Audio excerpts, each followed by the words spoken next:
Почитувани граѓани, почитувани медиуми.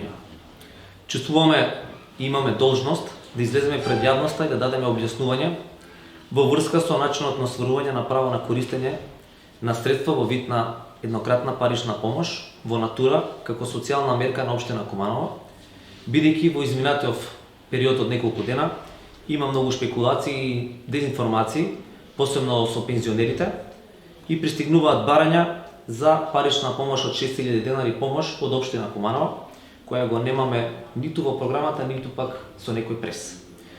Се тоа излезе преку шпекулации со најава од владата со помош од 6000 денари со антикризните мерки со покачување на струјата, и затоа уште еднаш ќе ги потенцираме сите граѓани на општина Куманово кои може да добијат еднократна парична помош, односно ЕПП.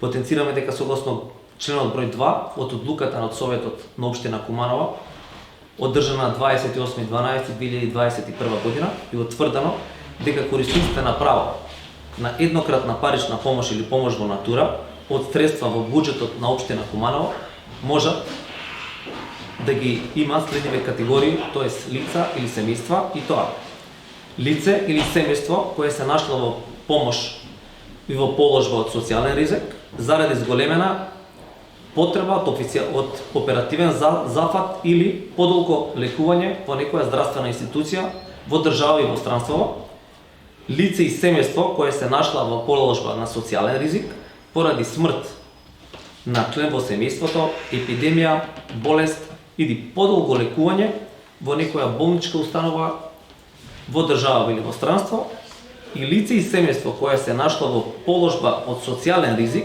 кои не остават трајни последици на семејството, а на кои се неопходни социјални и материјални обезбедувања во приход од максимални 15.000 денари.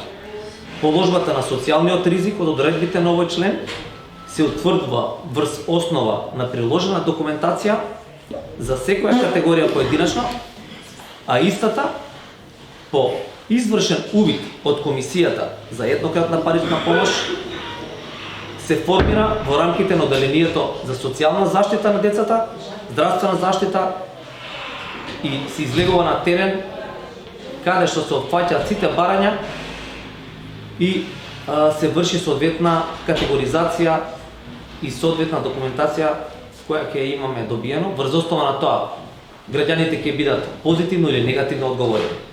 Ние како општина Куманово од секторот за социјална заштита имаме социјална мерка за 2022 година, која како општина ги опфаќа листа на пензионери со субвенционирање на градскиот јавен превоз на пензионери кои имаат примања до 13.000 денари. Согласно одлуката на општина Куманово, што потенциравме на 28.12.2021 година.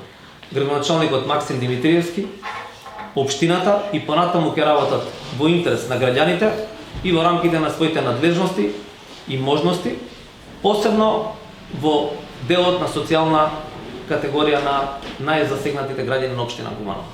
И благодарим. Значи, ние сме во корелација со Сдруженијето на пензионери на општина Куманово, зависно од тоа колку апликации ќе достават кои ги исполнуваат критериумите, заедно со раководството на Сдруженијето на пензионери, сите пензионери, без разлика дали ќе бидат 50, 100 или 1000, сите кои ќе ги исполнат условите, општина Куманово ќе обезбеди средства сите да имаат бесплатен неограничен превоз во рамките на општина Куманово. Толку се нашите можности на општина Куманово. Бараме начин како да помогнеме на најзасегнатите.